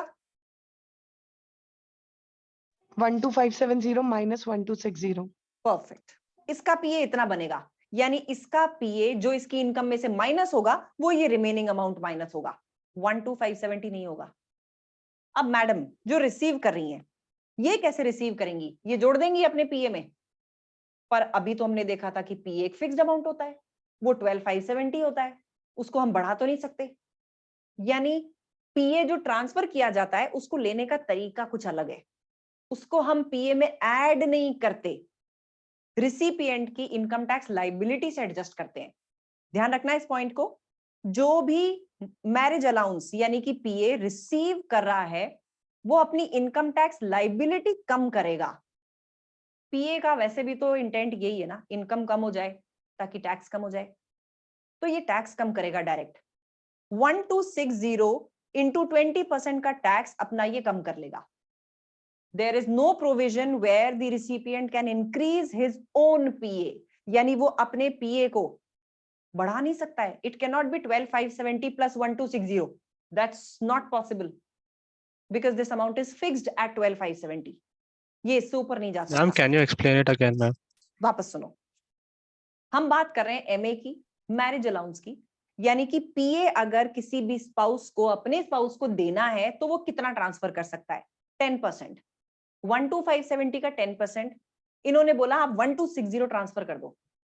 वैसे 1257 आता है, आप 1260 ट्रांसफर कर दो। अब ये ट्रांसफर होगा कैसे? लेट्स सपोज ये हस्बैंड 1260 का एमए यानी कि अपना पीए ट्रांसफर कर रहा है अपनी वाइफ को। What he will do is ये अपने पीए में से 1260 माइनस कर देगा और बाकी बचा हुआ पीए यूटिलाइज कर लेगा अपनी इनकम एडजस्टमेंट में। Now what will the wife do? Can she add her PA? No. What she will do is ये अपनी पहले इनकम टैक्स लाइबिलिटी कैलकुलेट करेगी अपने पीए के साथ। जो इसका पीए था उतना ही यूज करते हुए अपनी इनकम टैक्स लाइबिलिटी कैलकुलेट करेगी और उसमें से माइनस कर लेगी 1260 का 20%. This is how she will utilize the amount of MA. Ma'am 20% क्यों लगा? क्योंकि वो तो 3770 पे होता है. क्योंकि पीए सबसे पहले कैसे यूज होगा? लाइन से यूज होगा, यानी आप सबसे पहले अपनी बेसिक रेट बैंड वाली इनकम कम करने के काम लेंगे, 45% वाली नहीं. ठीक है, बट इसलिए स्टिल नहीं मुझे समझ में नहीं आया. 1260 पे हम 20% लगा रहे हैं, क्यों?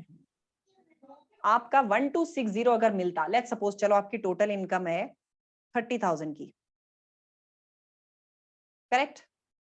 आपका पीए इसमें कितना है? 12,570. आप अगर 1260 यहां से माइनस करते तो आपकी इनकम 1260 से ही कम होती, यानी टैक्स कितना बचता? 1260 इंटू 20%.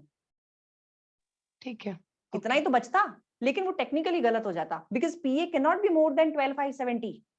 इसीलिए इन्होंने क्या किया, यार टैक्स का बेनिफिट ही दे रहे हैं ना, हम इनकम टैक्स में से दे देंगे.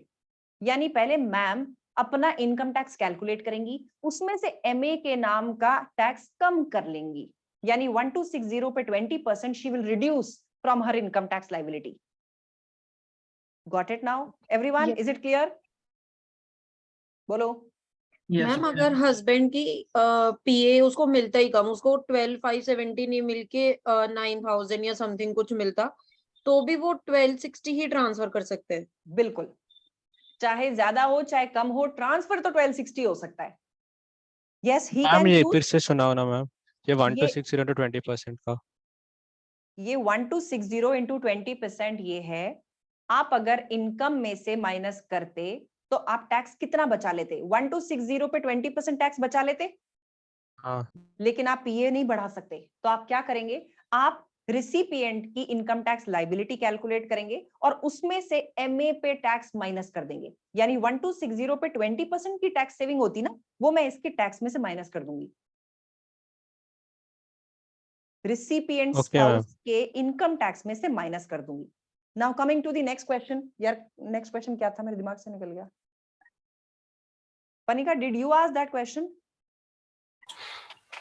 Yeah, I think it is if it is more than less than 12,570, but that will not apply because it is only for the basic and taxpayers. Yes. She asked कि ये 1260 ही करना है क्या? So I'll tell you. Let's suppose किसी का पीए कम है. अच्छा, पर पीए कम कैसे होगा? हायर रेट टैक्स पेयर तो हो ही नहीं सकता वो. Got it? हाँ, यस मैम. ठीक है, लेकिन मैं वहां से सोचती ना कुछ और चीज बताने चलेगी. नाउ लेट्स सपोज किसी का पीए 12,570 है and he doesn't want to use पूरा. Can he do that? मतलब ये पूरा यूज कर सकता है, पर ये करना नहीं चाहता. ये 1260 अपनी वाइफ को देना ही चाहता है. दे सकता है, दे दे, कोई दिक्कत नहीं है. Even if he needs 12,570, even if he is eligible for claiming 12,570, can he still opt for MA? Yes, he can opt for MA. This is tax planning. अगर उसको लगे कि as a couple इनका टैक्स ज्यादा बचता है, if he can utilize MA का provision, तो करो ना, कहाँ दिक्कत है? ऐसा कोई रेगुलेशन नहीं है कि नहीं तुम्हें पहले अपने पे यूज करना है फिर बचा हुआ ट्रांसफर करना है. ऐसा कुछ नहीं है कि अपने पे यूज करना जबरदस्ती है. आप अपने पे नहीं यूज करना चाहते, मत करो. 1260 अपनी वाइफ को ट्रांसफर कर दो. हो सकता है आपकी वाइफ सिर्फ थोड़े से अमाउंट से 40% स्लैब में जा रही हो, कर दो उसका अमाउंट कम. ठीक है, समझ गए? बोलो.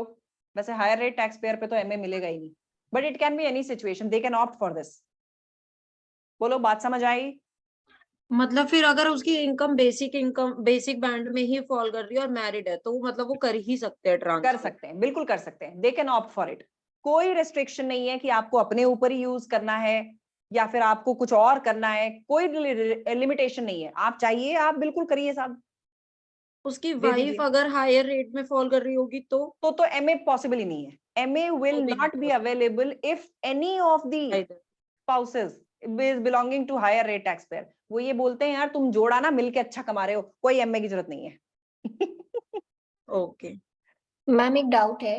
इसमें जो हम कंपेयर कर रहे हैं कि if any one of them is in the higher tax slab, तो हम ये कंपेयर कर रहे हैं कि इस एडजस्टमेंट से पहले या बाद में? ये जो हायर रेट टैक्स स्लैब है ये आपकी पीए से पहले वाली है. ओके. ठीक है, तो इन शॉर्ट जो आपने अभी केस समझाया कि अगर उसकी वाइफ थोड़े से अमाउंट से जा रही होगी तो वो सिचुएशन ही नहीं अप्लाई होती, हाँ, वो वो कम नहीं होनी होगी, चाहिए। वो नहीं होगी। गॉट इट, ज्यादा एक्सप्लेनेशन करने में ना घूम जाता है आदमी फिर इधर उधर। Got it. ठीक है, क्लियर? इसको एक बार वापस से सुन लो। MA मैम इज ये बेसिकली, सॉरी हाँ, सॉरी मैम, बोलो, ये बोलो। किसी ने पूछा कि अगर वो हायर टैक्स में जा रहा हो तो पीए मिलेगा ही नहीं। हाँ, तो वो जीरो MA होगा, मिलेगा ठीक ही है, नहीं, MA अप्लाई नहीं होगा। करेक्ट करेक्ट, क्योंकि पीए ही नहीं होगा तो एमए कहाँ से मिलेगा? नहीं नहीं नहीं नहीं, ऐसा नहीं है। अगर उसकी इनकम 80,000 पाउंड्स है तो PA तो है, लेकिन MA अराइज नहीं होगा। He can not transfer his MA का portion 1260 to the spouse. Why? क्योंकि लॉ ने मना कर दिया। फर्स्ट डब्बा देखो, none of the spouse or civil partner should be an additional or higher rate tax payer. Law ने मना कर दिया कि तुम्हें इस बेनिफिट की जरूरत नहीं है, कोई टैक्स सेविंग नहीं होगी तुम्हारी। अच्छा खासा कमा रहे हो, काहे की टैक्स सेविंग भैया? मतलब 37 से ऊपर वाला यस, और 150 से नीचे, और दो नहीं होगा, दोनों ही ठीक है, वो दोनों ही बेसिकली 37,700 से ऊपर वाला। उनके केस में MA पिक्चर में ही नहीं आएगा। Done done. ठीक है, सो MA का बेसिक फंडा क्या है? दोनों के दोनों स्पाउसेस में से कोई भी 37,700 से ऊपर वाली इनकम का नहीं होना चाहिए, नंबर 1। नंबर 2, आपके पास PA कितना भी बचता हो, आप 1260 ही ट्रांसफर कर सकते हैं, ना उससे ज्यादा ना उससे कम। अब ये ट्रांसफर होगा कैसे? देने वाला अपने PA में से 1260 माइनस कर लेगा, लेकिन लेने वाला ऐड नहीं करेगा PA में, वो अपनी इनकम टैक्स लाइबिलिटी में से माइनस कर देगा 1260 का 20%, और जो भी बचा हुआ अमाउंट आएगा that will be the tax payable by the recipient. Clear? समझे? Yes ma'am. ओके, इसका एक क्वेश्चन कर लेते हैं, चलो। Kevin and Judy, this is again your Kaplan की स्टडी टेक्स्ट का question. Kevin and Judy are married. Kevin is employed and has employment income of 35,500. Basic rate tax payer है जी केविन। केविन, इसकी employment income आती है 35,500. Judy spends most of her time looking after their 2 children but works on Saturday and has employment income of 6,000 pounds. यानी कि जो wife है उसकी भी employment income basic rate band में आ रही है। दोनों में से कोई भी ना हायर रेट टैक्स पेयर है ना एडिशनल रेट टैक्स पेयर है। MA will come into picture. Correct? बोलो। Yes ma'am. ठीक है, ma'am they do not have any other income. Judy makes an election to transfer the marriage allowance to Kevin, who is transferring and who is the recipient. Ma'am wife is transferring to Kevin. She is the transferer and husband is the recipient. Correct? Correct? बताओ।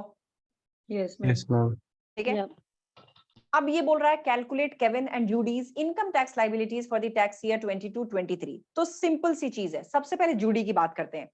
PA दे दे इसका 12,570 का, तो PA उसको चाहिए ही नहीं, उसकी income negative थोड़ी हो सकती है। हो सकती है क्या? तो ओनली 6,000 आएगा PA। वो 6,000 यूज कर लेगी, बाकी पूरा का पूरा PA बच गया। तो ये जो PA बचा, क्या इसमें से MA आ सकता है? आ सकता है यार। 6,250 12,570 का PA है, उसमें से आपने यानी जूडी ने सिर्फ 6,000 का यूज किया, कितना बच गया PA? बिल्कुल ट्रांसफर किया जा सकता है। कितना ट्रांसफर करूं? ऐसा करते हैं 6,570 पूरा ट्रांसफर कर देते हैं। नो 1260 ही होगा ना? 1260 ही हो मैम सकता अभी है, यानी अभी 6,570 में 10% या can we give to 1260 completely? Fixed amount, nothing more than that, nothing less than this. 1260 ही होगा, No, no, उससे my ज्यादा doubt was कुछ भी नहीं। no, my doubt was 10% of 6,570 or 10% on That is 12,570. what I am saying. Fixed amount is 1260. Whatever is your remaining amount, उसका 10% नहीं. The amount is fixed for every individual. You have to transfer 1260 or don't transfer anything. Okay, ma'am. Okay. ठीक है, got it? Atharva रुको रुको Yes, रुको, ma'am. चलो तो 1260 she will transfer. इसके PA में से माइनस करके दिखाने की जरूरत नहीं है, she is otherwise also not utilizing it. तो इसकी टैक्सेबल इनकम तो हो जाती है 0. अब ऐसा करते हैं, केविन का जो PA है उसको लेते हैं 12,570 प्लस 1260 लगा दो टोटल। नो मैम ऐसे थोड़ी करते हैं। वो अलग लगेगा। ऐसा नहीं करना। चलो अब तुम लोग इतनी मेजोरिटी में और कॉन्फिडेंस से बोल रहे हो तो पीए कितना लगाएं? 12570। करेक्ट। निकालो इसकी टैक्सेबल इनकम। 22,930। 22,930। तो यार तुम लोग तो कहीं 1260 का इफेक्ट दे ही नहीं रहे हो। Give it somewhere. अभी देंगे। आफ्टर टैक्स टैक्स लायबिलिटी में से कम होगा। चलो जैसा आप लोग कहें। इनकम टैक्स निकाल लो। 22,930 पे क्या करें? पहले 37,700 पे 20% और उसके ऊपर वाले पे 40% निकाल देते हैं। चलो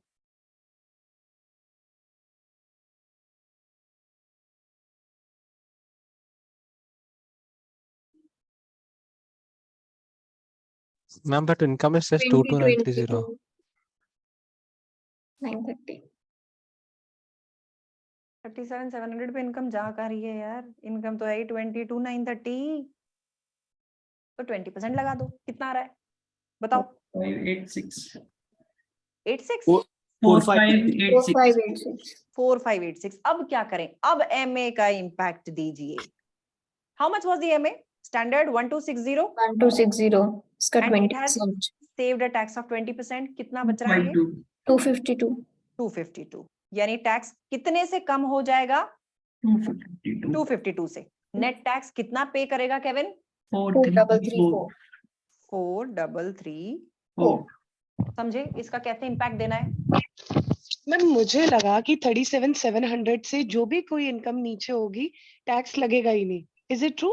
नो नो नो, टैक्स 20% पे लगेगा। That's a basic rate band. Up till first 37,700 of income, you have to pay tax of 20%. मतलब 0237700। ठीक है। Yes. ठीक है। ये जैसे अभी मेरी जो टैक्स लैब्स मैंने चलाई थी ना, उस पे भी दिख जाएगी आपको। ये रही। ठीक है मैम, ठीक है। मुझे लगा सिर्फ 37,700 से शुरू है। ना तो ना ना, जीरो आई डिडंट वहां कोई ऐसी बैंड नहीं है जहां पे आप नील रेट में हो। Okay. Even if you are earning 5,000 pounds, you will end up paying tax at 20%. ठीक है? यस। चलिए जी। सो यहाँ पे अब हुआ क्या? हुआ ये कि केविन और जूडी ने एक जॉइंट डिसीजन लिया कि भैया 1260 का हम एमए यूज कर लेते हैं। 1260 को पीए में मत जोड़ना, इनकम टैक्स लाइबिलिटी में से माइनस करना। That's the crux. और जब एग्जाम में भी ये क्वेश्चन आएगा, मार्क्स आपको इसी चीज के मिलेंगे। मतलब इसको इनकम टैक्स लाइबिलिटी में से माइनस करने के। ठीक है? हाँ जी बोलो। 1260 से अगर कम एमए बचेगा तो ट्रांसफर इतना ही हो सकता है। तो उससे कम ही ट्रांसफर करेंगे। नो 1260 ही होगा, वरना नहीं होगा। ओके ठीक है। मैम एक और डाउट है। इन केस अगर सपोज यहाँ पे अगर इस क्वेश्चन को छोड़ दें, द पर्सन हैज एग्जॉस्टेड 12,000 अपना पीए का, तो क्या तब भी वो 1260 ट्रांसफर कर सकता है कि मिनिमम बैलेंस होना ही चाहिए उसके पास?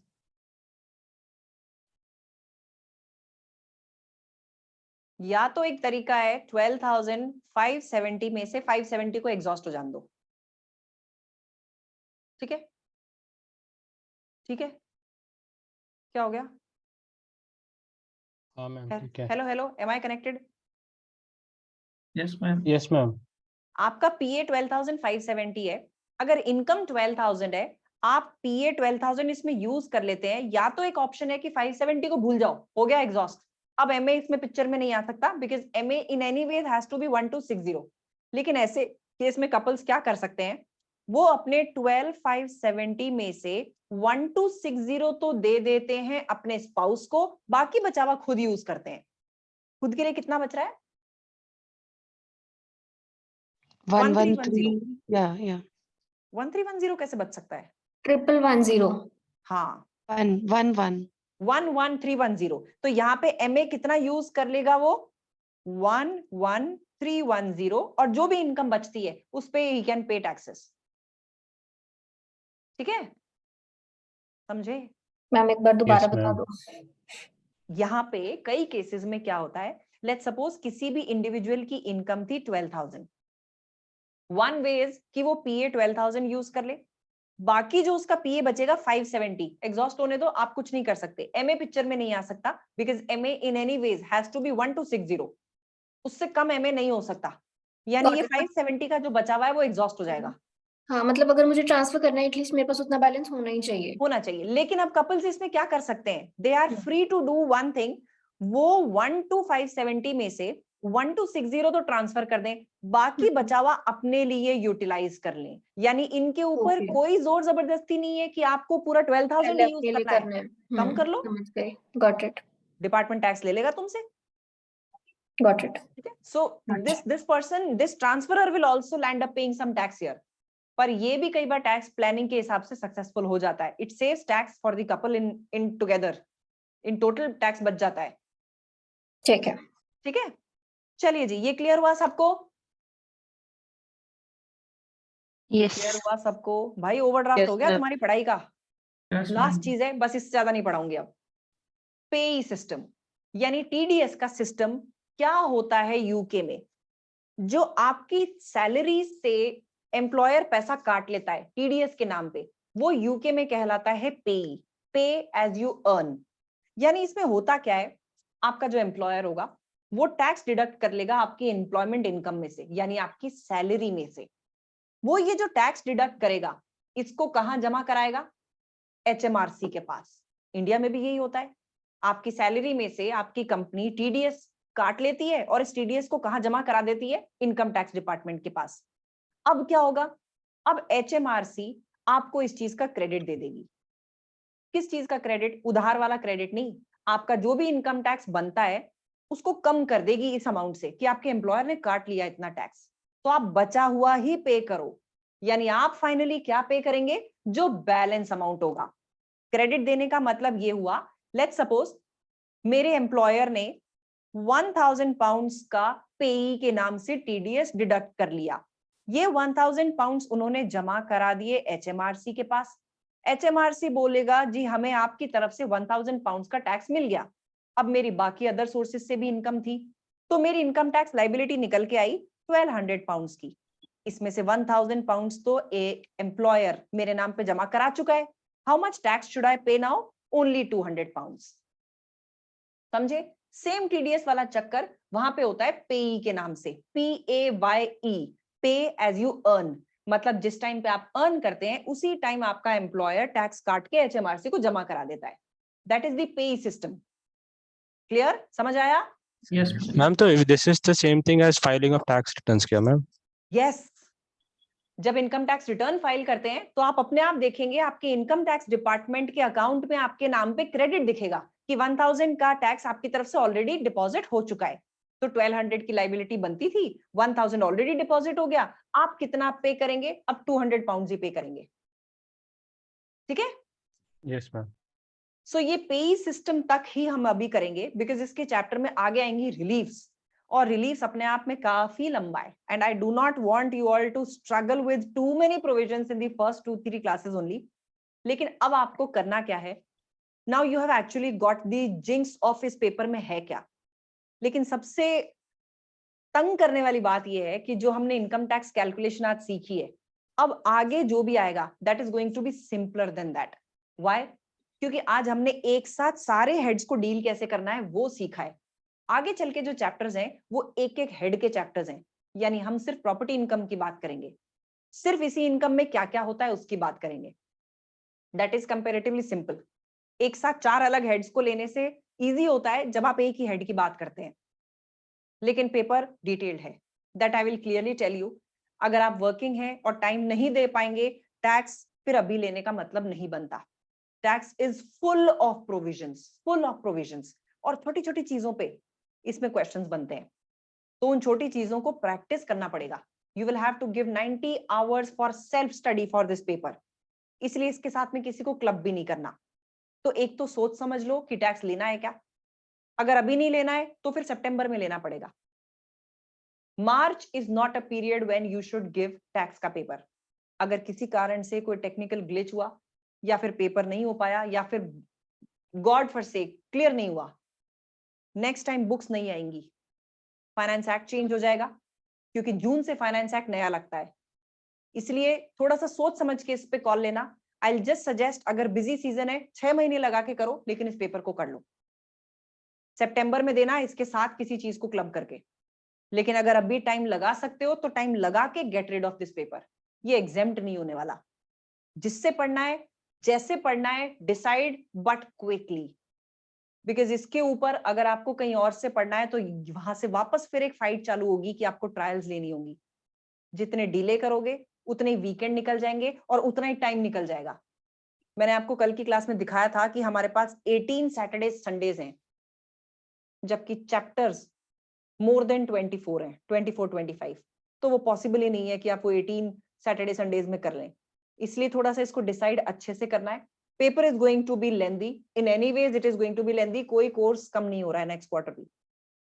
एनीथिंग इसके अलावा which you want to ask me, बताइए जी। Anything I can answer. इतनी शांति क्यों है भाई? मोहित कुछ कहना चाह रहे हैं? हाँ भव्या। मैम मतलब ये टैक्स से ही रिलेटेड है कि जनरली यूके और यूएस में तो ऐसा ही सिस्टम होता है कि people don't get married but they stay together. तो ये जो टैक्सेशन वाली चीज है वो ये मतलब मैरिड लोगों के ऊपर लगती है कि नहीं, so I tell you Bhavya, civil partners भी जो होते हैं they are legally documented couples, live in relationship वाले नहीं। तो कौन से? Registered marriage. मतलब कि आलिशान वाली मैरिज नहीं, कोर्ट मैरिज। यस। तो ये साथ रहने वाली नहीं, नो सलाम मैम नमस्ते। तो live in relationships won't come under this one. No, you have to be a legal registered couple in the eyes of law. वरना तुम तो हर महीने बदल लोगे अपना स्पाउस, तो डिपार्टमेंट तो पागल हो जाएगा तुम्हें बेनिफिट दे दे के, और पूरे साल भर में कम से कम 25-30 तुम आईडी कार्ड ले जाओगे। भैया इस टाइम पे मेरी रिलेशनशिप ये था, फिर इस टाइम पे ये था, डिपार्टमेंट सिर पकड़ लेगा। ये भगवान, मैं किस किस की इनकम टैक्स रिटर्न चेक करूं? So it has to be a legally wedded couple. It can be civil partners or it can be spouses. ठीक है? Yes, ma'am. इतनी ऊंची सोची है, वाह वाह वाह वाह वाह। और कुछ anything else apart from legally And I was in wedded? the concept that मतलब I thought live-in partners are accepted because of that term. They are not legal entities actually in front of the tax laws. They are not a couple. They are in the lives of social setup. They are a couple, but when it comes to claiming the exemptions, they are not a couple. They will keep on changing the couples then every month. कई तो दिनों में, कई हफ्तों में, तो कैसे claim करोगे? ठीक है? Yes, ma'am. और बताइए जी, anything else? मैम मेरे पास ना फाइनेंस एक्ट 2021 वाली बुक्स है, तो वो यूज हो जाएंगी क्या अभी? डॉली बुक्स नहीं लेनी पड़ती है टैक्स की। चाहो तो एक बार स्टडी टैक्स मत लो, लेकिन एग्जाम किट तो बाय कर लो, because all the answers will change. Answer कैसे मैच करोगे? डिविडेंड की रेट्स चेंज हो गई हैं, बहुत सारी छोटी छोटी चीजों में चेंज अगर होता है ना, आपके क्वेश्चंस के आंसर्स बदल जाते हैं। इसलिए एग्जाम किट ले लो, चाहे स्टडी टैक्स मत लो। स्टडी टैक्स का कंटेंट तो वैसे भी मैं क्लास में करा दूंगी। अच्छा, ठीक है? Okay ma'am. हाँ जी, anything else? Done? Yes ma'am. चलिए जी, then whatever you decide we respect your decision. लेकिन मैं वेडनेसडे तक इससे रिलेटेड थोड़ा सा एक होमवर्क पोस्ट करूंगी, so whenever you join just confirm you get that homework. Wednesday को वो होमवर्क सर्कुलेट होता है, उससे रिलेटेड जो भी हमने वीकेंड पे किया है तो वो वेडनेसडे मिल जाएगा, so that you can practice. लेकिन in the mean time this class will be uploaded to my YouTube channel, वहां से एक बार इसको रिवाइज जरूर करना, क्योंकि आगे आने वाले पोर्शंस में ये सब भूल जाना अलाउड बिल्कुल नहीं है। You have to keep this in mind plus the new content which we will do. ठीक है? Okays? Okay ma'am. Thank you so much. चलिए जी, ओके, Thank you, ma'am. Take care, bye bye. Thank you, ma'am. Bye bye.